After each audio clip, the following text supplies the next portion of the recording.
We have only to enlarge our conception of causality, to excuse everything and forgive all.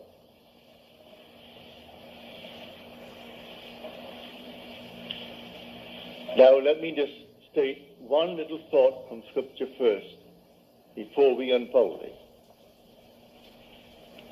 As we are told in the 25th chapter of Genesis, in your limbs lie nations twain, rival races from their birth.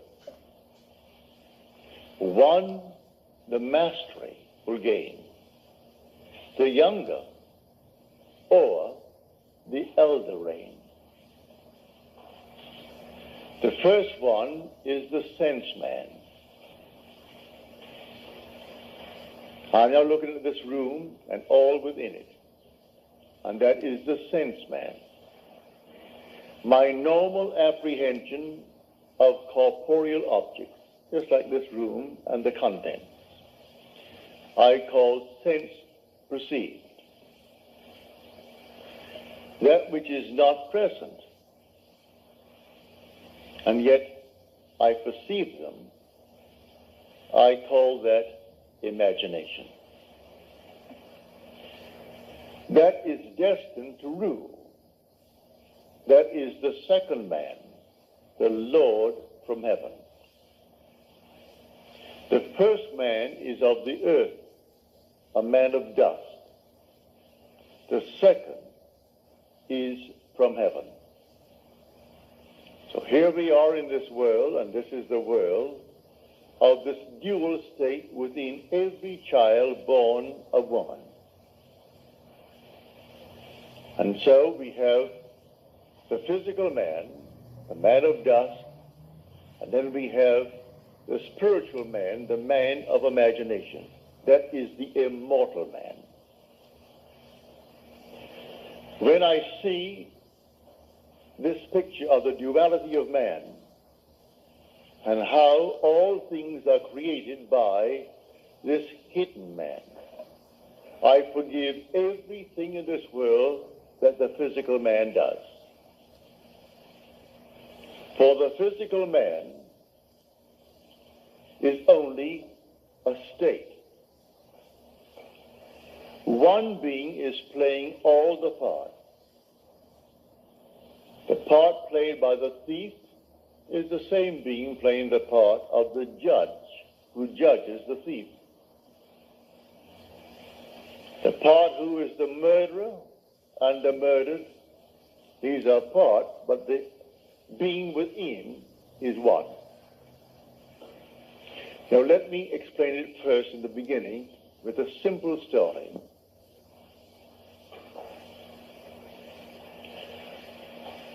About 8 years ago, I was in New York for a month. And two of my brothers, Victor and Lawrence, came up and spent 2 weeks with me in New York City. They checked into the same hotel. They wanted to see everything they could within 2 weeks. And I bought them 14 shows. And sometimes they went even to an afternoon show. They wanted to see everything in the crowded 2 weeks. But the one thing my brother Lawrence wanted to see was the new presentation of Aida. Well, the paper said it was sold out from the very moment that it was stated, a new presentation. Same music, naturally. The same score, but new scenery, something new about it. And this captured the imagination of all opera lovers, and they all wanted to see Aida. The one thing he wanted to see was Aida. But the papers had huge big ads. Not one seat is available. Come down and buy seats for the other shows. And this was the old opera house around 40th Street and Broadway. It ran from Broadway to 7th, the old Metropolitan. So this morning we set out. I said, it doesn't really matter. I said, let us go. We have to go down and have lunch anyway. We will go and just see. We got there, and these huge big signs on the outside, no seats for Aida available. And they were plastered all over the Metropolitan. I went in, and there were 3 lines leading towards the 3 windows, selling tickets for the entire season. And there was no seat for Aida. I got into the first line. It was a very long line. Then I saw the 3rd line from me moving more rapidly than the 1st and the 2nd. So I moved over to that line. Then we all moved rapidly forward. As we got to the window, and seemingly no hope of getting tickets, but before I left my hotel room, I simply assumed that I had the tickets for my 2 brothers. I didn't want to go. They wanted to see it. So I assumed that I gave them the tickets. I got into this line and we moved rapidly towards the window. As we got there to the window, a tall, blond man, he was about, he must have been 5'11". He must have been about 6'4". He stretched his hand up over my head and diverted the ticket seller as he asked a question, while one in front of me is buying seats not for Aida, for that's completely sold out. He is buying 2 other seats for some other opera. Then he departed after he diverted the man's attention. This man pushed on some bills under the window. And then, as the teller looked at the money, and this man is at the door now, the tall, blond fellow. And he gave this man the tickets, and then suddenly he said, well, he only gave me $3. He should have given me, and he mentioned the money he should have given me. At that, he was bewildered. The teller was bewildered. I turned around and I screamed at that tall blonde. I said, sir. I screamed so loudly he couldn't stop but be attentive. He turned around and said, come back here. You're wanted. He came back like a little child being led by the nose. He came back and he said, what's wrong? And the man said, this is all that he gave me. 2 $1 bills. He said, oh no, you didn't. He gave you 2 10s. Then I said, no, you didn't. I was standing right here. I saw what you did. You gave him 2 $1 bills. That's all that you gave him. The man is flabbergasted. He was so completely dumbfounded, he didn't know what to do. I said, I am standing here. I saw exactly what was done. Then he opened up his purse, and here was a stack of 1s, and he had a $20 bill and 2 10s. He said to the man, when will you discover your mistake? Because I gave you 2 10s. And the man said to him, at the end of the season. And with that, it was closed. And the man then took out the money and paid for the ticket and took back his 2 1s. Then I said to him, I want 2 seats for Aida tonight. And I want them in the horseshoe circle. I want them center. He said, yes, sir. And he took from what is called the VIP. They always keep a few out though the house is sold out, they always keep a few seats for those who are coming, called the very important people. Well, I am certainly not a very important person. But I saved him from the loss of $20. And he quickly took the 2 seats out and said to me, $20. I gave him the $20, went back and gave the 2 seats to my brothers. Now, a state called a thief. These 2 men have chosen to be thieves in their world. They're con men. It's perfectly all right. God made everything for its purpose, even the wicked, for the time of trouble. Read that in the 16th chapter, the 4th verse of Proverbs. He made everything for its purpose, even the wicked, for the day of trouble. Well, the day of trouble may not be a war. I was troubled. How to get these tickets? That's a moment of trouble. And I simply assumed that I had them. And I simply played my part in my imagination before I left my hotel room, that my brothers are going to see this show this night of Aida, the new presentation of Aida. Then 2 who have already given themselves over to the state of a thief. They had to actually come right into the line. I took the first line, then I moved over to the 3rd line because I saw it moving more rapidly. So he comes over to the 3rd line and plays his part beautifully. If he had not done what he did, I would not have received those tickets because I am not a very important person. But the man looked me in the eyes and said, here is an honest man. As far as he is concerned, I am an honest man who saved him from losing $20. And so he quickly took out the 2 seats. I paid for them, naturally, he didn't give them to me.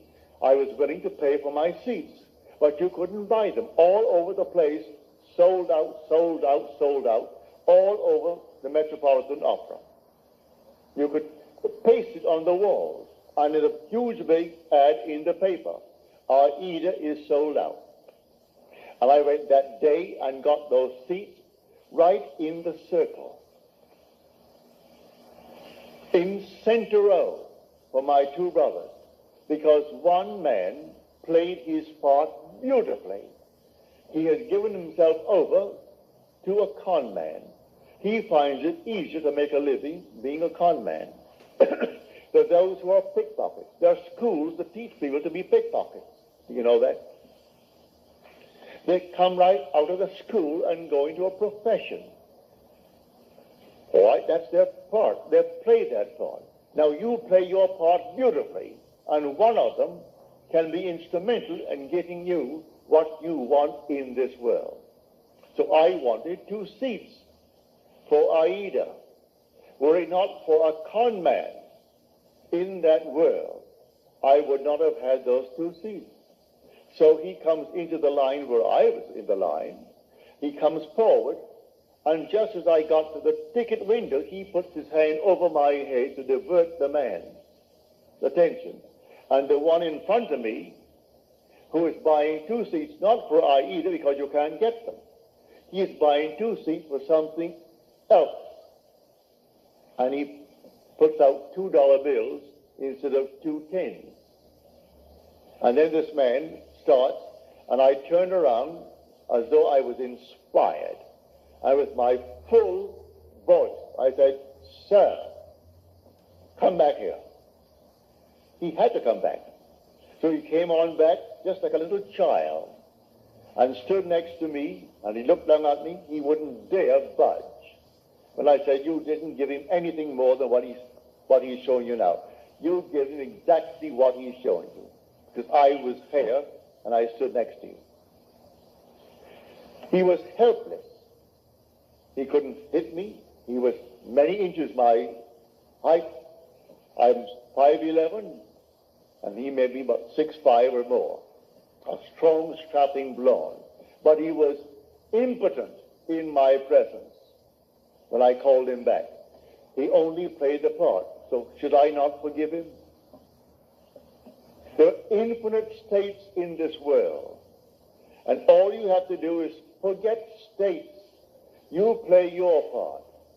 And every state necessary to make your part come to fulfillment will be present at the moment that you need it. And so we went over to Longchamp for lunch, and my brother Lawrence and Victor, they had their tickets, and that evening they went to see Aida. So in your limbs lie nations twain. They are rival races from their birth. One, the mastery shall gain, the younger over the elder reign. And the younger is the second, and the second man is the man from heaven. And that man is your own wonderful human imagination, who is God. And there is no other God. That is the Lord from heaven. And the outer man that clothes him, he is under compulsion to fulfill the commands of that inner man. But everyone is falling into states, infinite states. To understand this world, you must think in terms of states. And so he has made everything for its purpose, even the wicked for the day of trouble.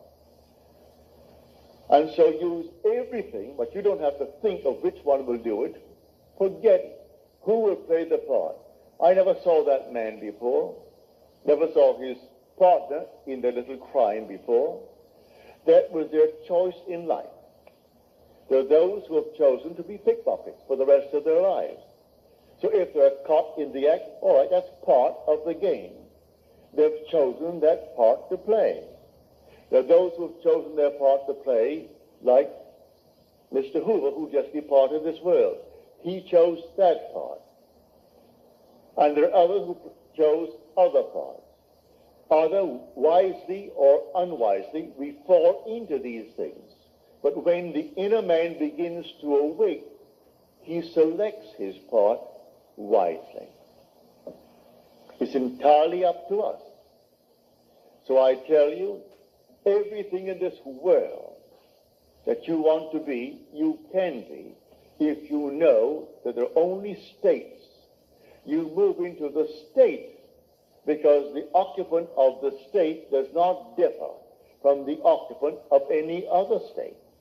The one who played the part that day of the con man to get 2 tickets for $2 instead of $20 and go on the street and sell them for $15 and make himself a quick few bucks. The same occupant is God. God is playing all the parts. So all we have to do is simply to expand a little bit our conception of causality, to actually excuse everything and forgive everyone in this world. I forgave him because he actually was instrumental in getting me the 2 seats for my brothers. Were he not playing that part at that moment, I would not have had the seats.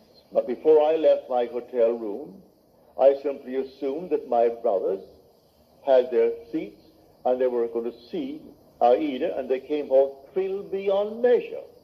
So we went down, and seemingly no hope. I wasn't concerned about any hope.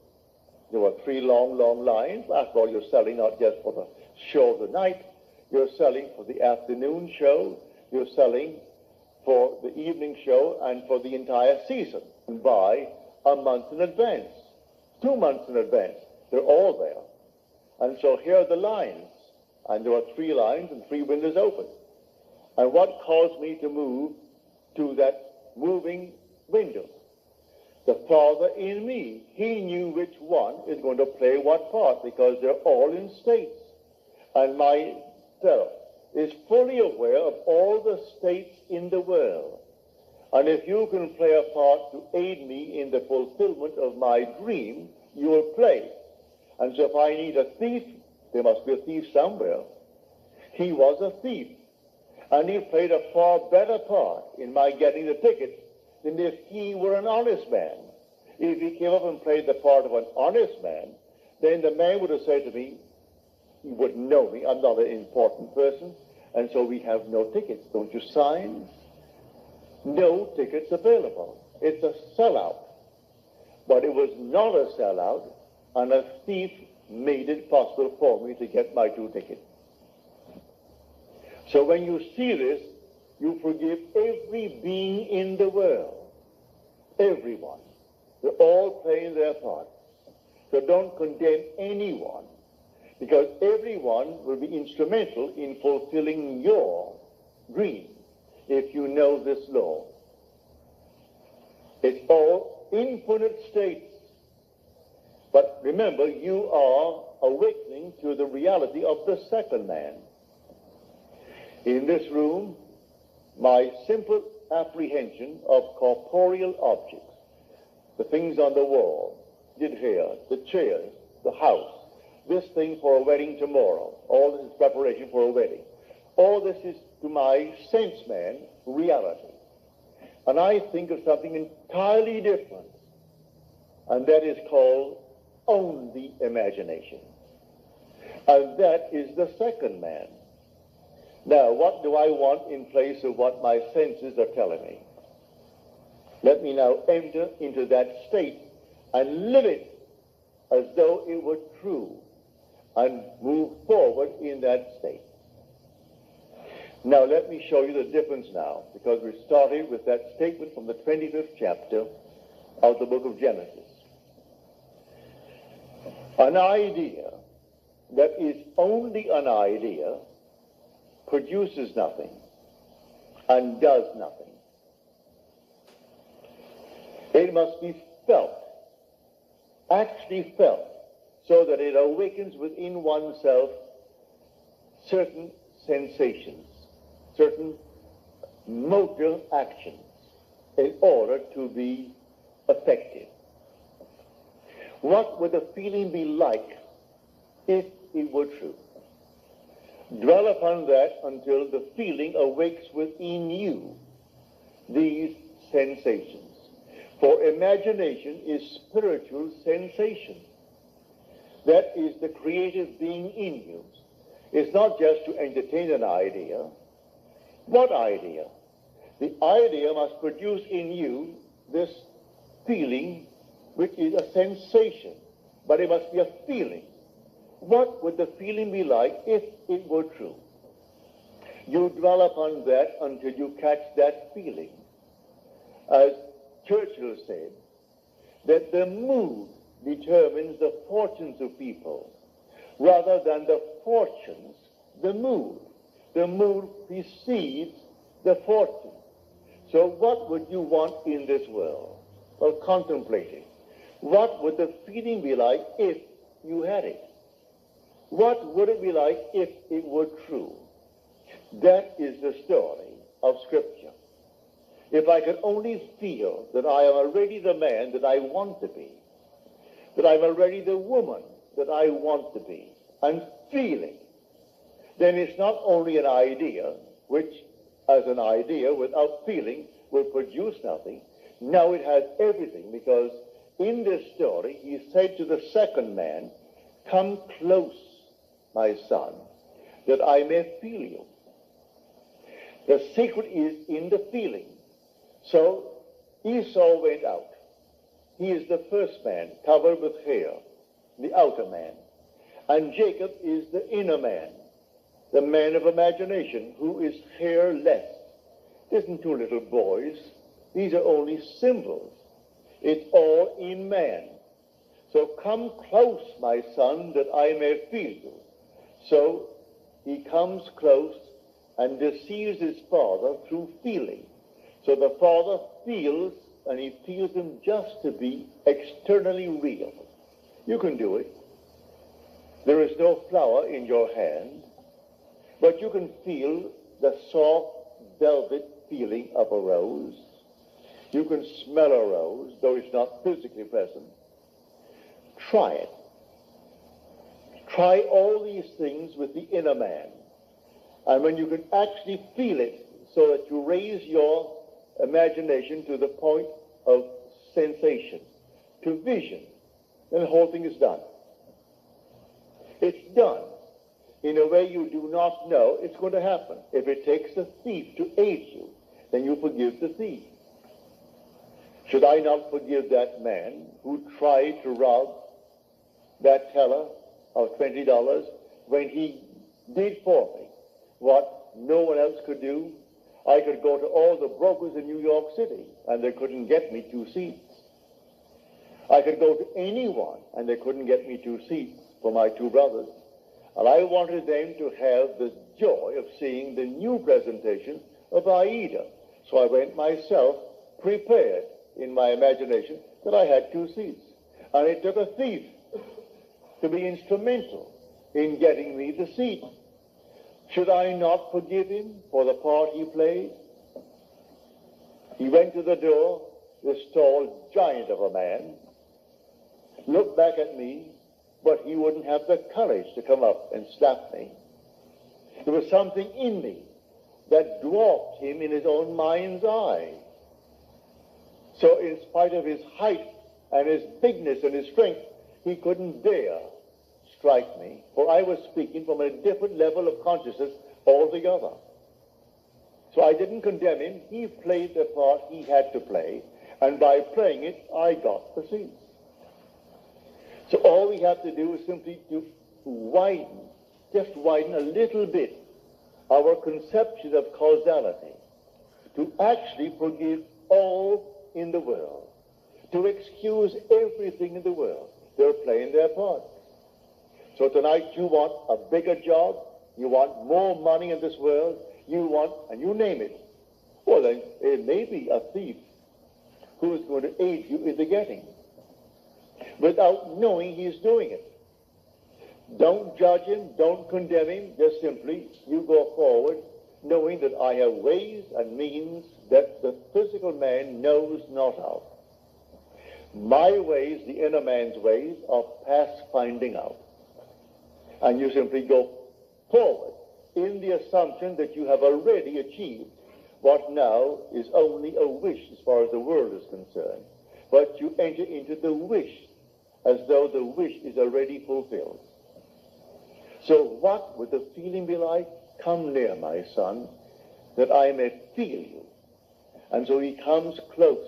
He said, come nearer, my son. Then he said to him, you know, your voice is the voice of Jacob. But your hands, your neck, and your sin, you have the feel of my son Esau. Esau is the outer world. So he gives emphasis to feeling. It transcends the voice. The voice was Jacob, but the feeling, the touch, was that of an external world. He could feel the external world. It was a self-deception. He deceived himself into believing that what he desired, he had. It's not 2 little boys born of a woman. All this is parable. The whole story of the Bible is all parabolic. Telling stories that unless you have the depth to understand it, well, then you'll never really. But may I say, you will, eventually you will, and you certainly do understand it now. So tonight is a practical night. Do you know this night what you want? Really what you want? Well, if you do the same thing I did in getting the 2 seats. Do what I did when I was locked out completely from marrying the girl I wanted to marry. I simply assumed that she slept there, I slept here, and I went sung to sleep, and in 1 week, my wife did an act which certainly I must forgive. In the eyes of the world, she is condemned for taking what she did not pay for. And yet, because of that act, I got my freedom. Then who is the culprit? Am I not? If there's any culprit, I am. If there is any culprit in this world, it is God. There is nothing but God. God is doing all in this world. He created everything in this world. And so if in me he is the second man, and the second man is my imagination, and that is God. For man is all imagination, and God is man, and exists in us, and we in him. The eternal body of man is the imagination, and that is God himself. Well, if I in my imagination slept as though I am happily married to a girl that the laws of New York State said I could never get because of my entanglement with my first wife, and in 1 week she performed an act which was judged harshly by society, and yet she was the instrument of my getting my freedom to marry the girl who now is the mother of my daughter. So how can I blame her who performed that act? She was in a state, and who did it? I did it.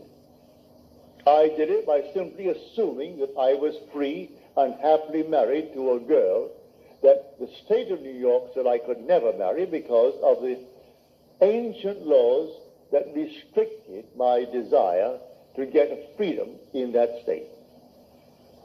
So you forgive everyone in this world. They're all playing their parts.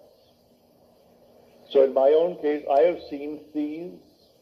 I have seen all kinds of people play their parts. They were instruments in the fulfillment of my desire.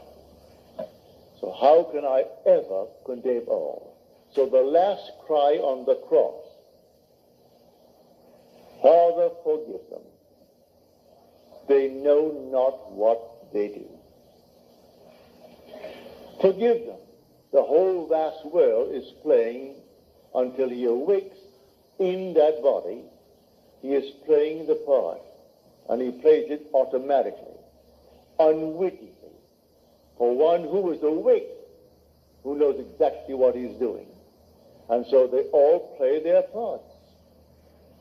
For God in everyone is the same God. There aren't two gods.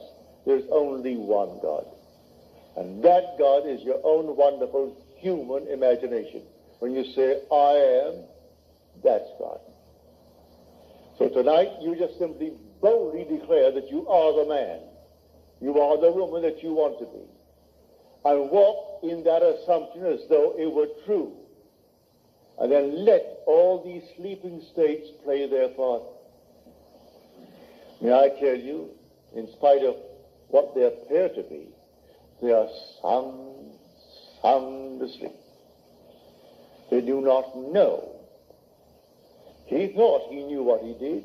He came right into my line and played his part. I could remain on the first line and waited and waited and waited, and no one would have played that part there. I moved over to the moving line, and here he comes. And so how could I ever condemn him? How could I ever, in any way, feel other than thankful? I would say to him, thank you, because you played the part you had to play like a play. So someone comes in on the play, the curtain goes up, and here comes the monster. And he plays it beautifully. And the audience hisses and condemns him. If there's any condemnation of the part, where is the author? Send for the author, for he wrote the part. And the author, if there's any praise, give it to the author. Any condemnation, give it to the author. I know I played a second part, on a play on Broadway. And if I didn't get a hiss when I came on, if they didn't hiss me, I felt I wasn't doing well. But I would say 99% of the time, as I came on and started to play my part, the audience hissed. Then I knew I was really on my toes. I was playing the part well. Because I was a cat in that part. and they couldn't restrain themselves, especially with the matinees, when they had children there. Lots of ladies and children, and they could not restrain their emotion, and they were hissing. Well, then I knew, Neville, you're getting over all right. So I was thrilled with their hissing, because I was playing only what was written for me to play. So, in this wonderful world of ours, we are infinite states. And everyone is in a state. But the one being in one state is the being in all states. There's only one player. God only acts and is in existing beings or men. He is in all the states, and his name in all states is I am. So someone chooses the part, and he wants to be, well, a thief. He finds it easier, he thinks, than getting up, going to work, and punching a clock, and punching it out. He feels it's better for him to live that life, all right? So he's chosen that part if he does it deliberately. Or he might have fallen into it through habit of others, and then it's unwittingly, all right. But he will also pay the price.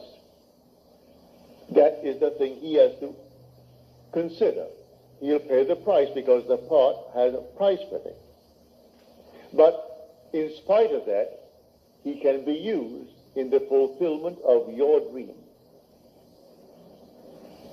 Now, many of you have had, from your letters, dreams of death recently. May I tell you, it's a healthy, healthy sign. Dreams are egocentric. You cannot grow and not outgrow in this world. To outgrow is to die. You die to one state and you move into another state. So anyone dreaming of death, many of you have dreamt of my death numberless times. As Paul said, I die daily. Every day he grows. If he did not die every day, well, then he didn't grow that day. So death, when you see yourself buried, or you see yourself in a coffin, or you see these things in your dream, is only a beautiful symbol of your growth. You are growing, that's why you see yourself buried, why you see yourself in a tomb. It's simply an expansion of consciousness. So you die to one state of consciousness as you enter a greater state of consciousness. So when people see themselves dying, or others say you're dead, it has nothing to do with a little physical body, because you don't die anyway. Not really, for nothing dies. It's always an expansion, an expansion, an expansion. So when you do see yourself being buried, give praise. You have died to your former beliefs. And these archaic concepts that you entertain, which only enslaved you, when now someone introduces you to a new idea, and you toy with the idea of accepting it, but you resist it for a while, then suddenly you see your body being entombed. It means it's gotten hold of you. These new ideas that will call you to an expansion of yourself. And so the old man dies that the new man may live. A seed must fall into the ground and die before it can be made alive. If it does not fall into the ground and die, then it cannot bring forth fruit. It simply remains what it was before. So if it dies, it bears much fruit. So don't be afraid of any vision of death. Death is the most glorious symbol in the mysteries of the expansion of consciousness. Man is expanding and expanding and expanding in this world. And one day, his wonderful imagination will awaken. And that is God. Then he sees the whole vast world as sleepers. All sleepers, and how can you condemn the sleeper? So he played his part. He played it beautifully. I can see all these things in my world where people play so many marvelous parts, and they were sound asleep, and they thought they were so alert, going to get the better of me. And their attempt to get the better was exactly what to move on. Just move on. They had no idea they were playing their part beautifully. So I forgive all the thieves that came into my world. Even those who actually took from my pocket by not giving me what the contract called for. I thank them, because it simply allowed me to become all the more secure upon my own feet and not think for 1 second that I depended upon them or upon anyone else in this world. So let them go their way. They're all sound asleep, playing their parts. But this thing that happened, I would say about 7, 8 years ago, it was so forceful in my mind. My brothers thought that I was very courageous with this giant over my head to do what I did. It wasn't any courage. At that moment, I saw what he did. And when I said to him, you didn't do it at all. I saw what you did. You stuck $2 there, and there they are. You didn't give him any $10 bills. He opened up his purse, and I saw all these ones, oodles of ones, and then a 20 and a couple of 10s at the side. And then he pulled out the 10s and gave them and took his 2 1s back. And then he went back to the door with the other partner of his and looked at me as though he could have killed me, but he didn't have the guts to hit me. He couldn't. If I were that big, he could not have struck me, because I was speaking on an entirely different level. And on that level, when I knew I was going to get my seats, that's all that concerned me, here comes the 2 seats.